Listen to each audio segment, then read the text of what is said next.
back, please. Bye, lovers. I know love is mine.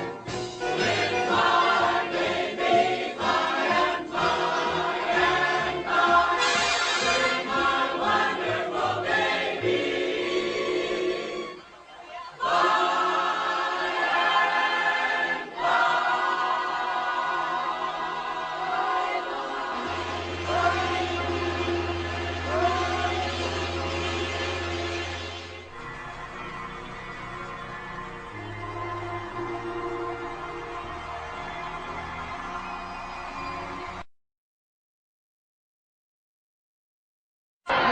Premier Business Expertise Consultant.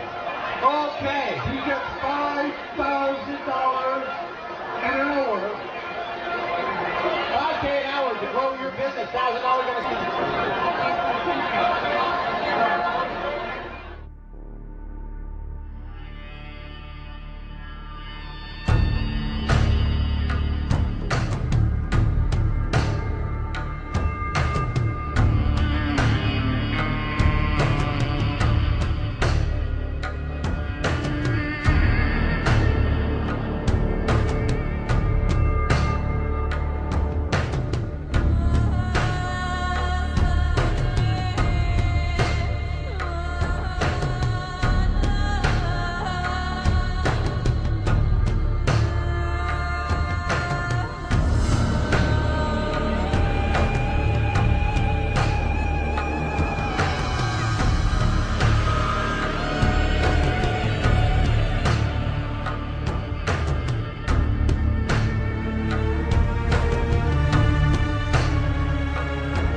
Wanted to know what the Matrix is, Neo? Trinity.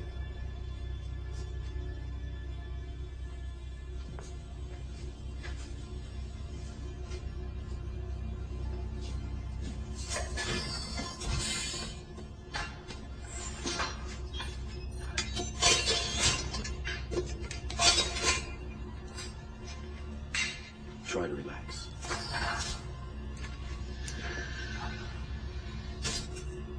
This will feel a little weird.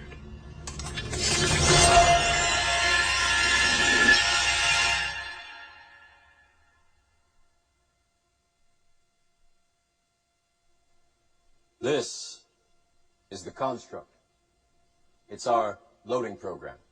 We can load anything from clothing to equipment, weapons, training simulations, anything we need.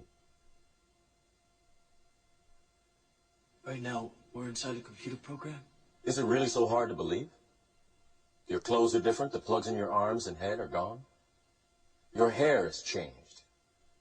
Your appearance now is what we call residual self-image. It is the mental projection of your digital self. This isn't real. What is real? How do you define real?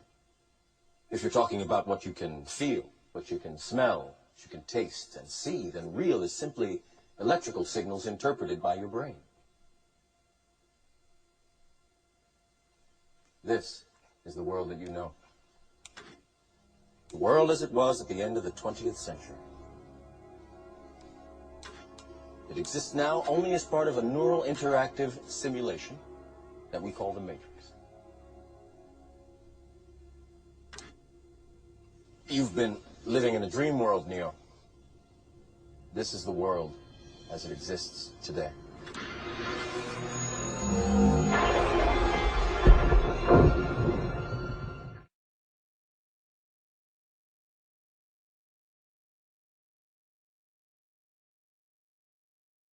Well, you know, you say on other planets, there is intelligent life out there everywhere, not just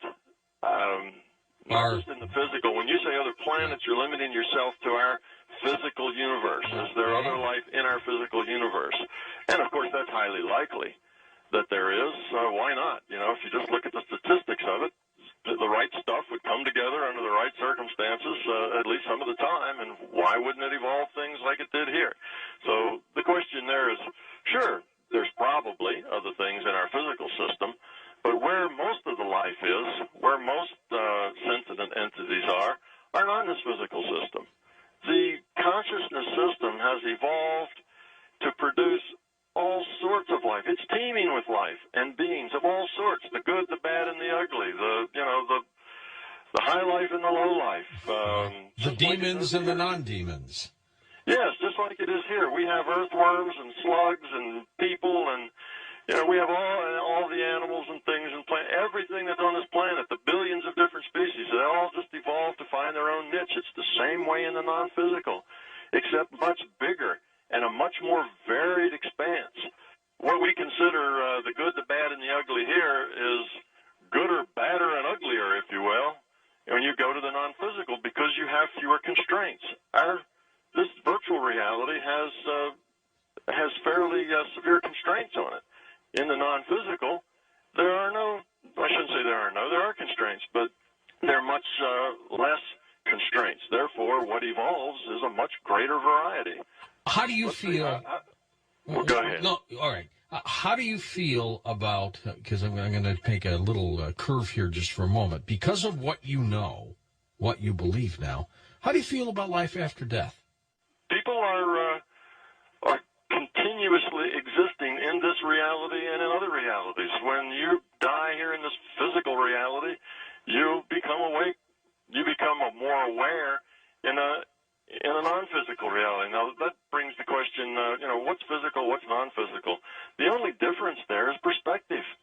From what we call non-physical, they feel very physical. They're as physical to them as we are, here to us. Probably. Matter of fact, we are non-physical to them.